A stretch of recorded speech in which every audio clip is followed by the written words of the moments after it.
Question number 4. What is their schedule of deliverables? Be sure to establish an incremental timeline and payment schedule for each of your deliverables. For many grant proposals, there's a significant amount of time of writing that needs to be done. Ultimately, there's no guarantee that the application will even get funded.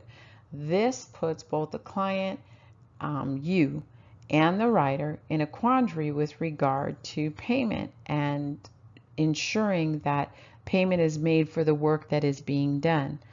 So one of the things to protect the writer, he or she may ask for a reasonable deposit or a reasonable deposit or a retainer.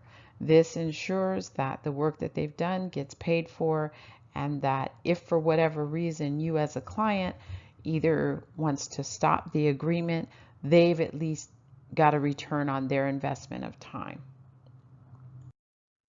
Do you recall that writing sample that we asked for early on? Was the information that was offered from another proposal that the writer prepared for another client? And the question you should ask, did he or she have the legal right to do so? This is where your non-disclosure constraints come in. Your writer should have a contract agreement that not only states their requirement for payment, but it also should indicate at a minimum a non-disclosure clause and a content ownership clause. Because of the competitive nature that is often aligned in grant proposal development process, you want to ensure that he or she does not disclose any information to any potential competitors that belongs to you.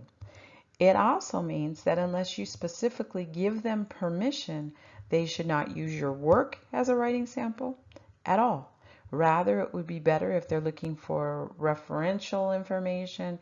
It would be better if they asked you for a testimonial or to place, a quote or something on their website about your appreciation of their work and what value that they have brought to your organization, or to the organization that they have done some work for.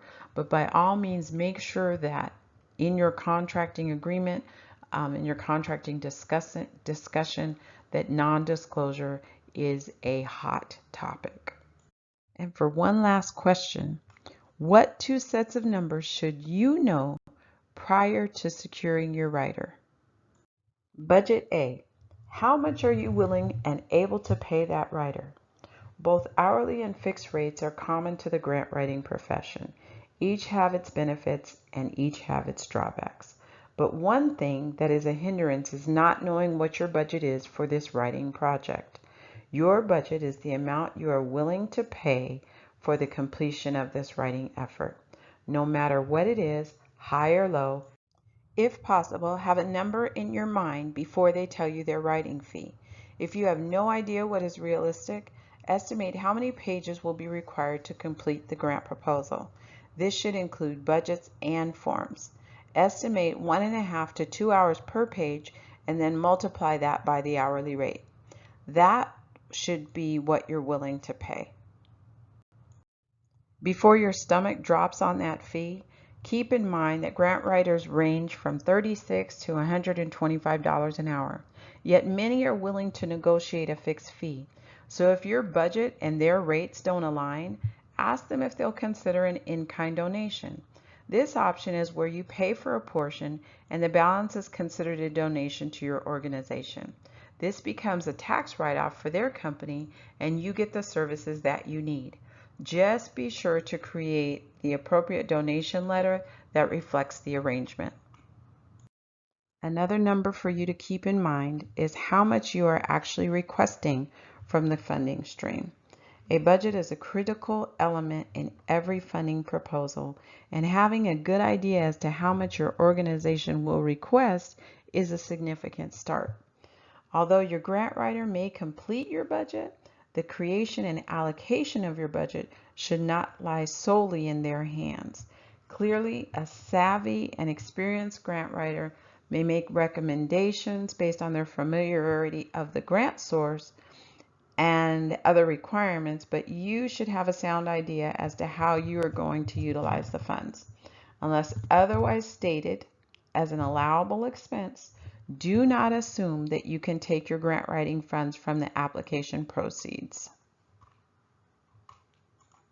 All right, you have your questions. Hopefully you should be equipped to ask the things you need to in order to get a grant writer that will best serve you. But do you have your funding idea yet? Well, if you need some assistance in finding some potential funding sources or need some additional insight on establishing a sound foundation for your new or existing organization, consider these other resources we have available to you. Navigating Nonprofit Frustrations is a free course available to help you better identify challenges in your organization, adjust them at the root, and result in viable outcomes.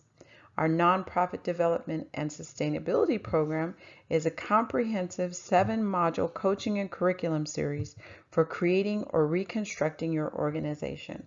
Within this course, you will be given tools, templates, agendas, and all sorts of resources to help you build your agency's capacity and establish a sustainable model that will stand the ups and downs of economic and stakeholder turmoil. Thank you so much for joining us today, and we hope to see you again soon.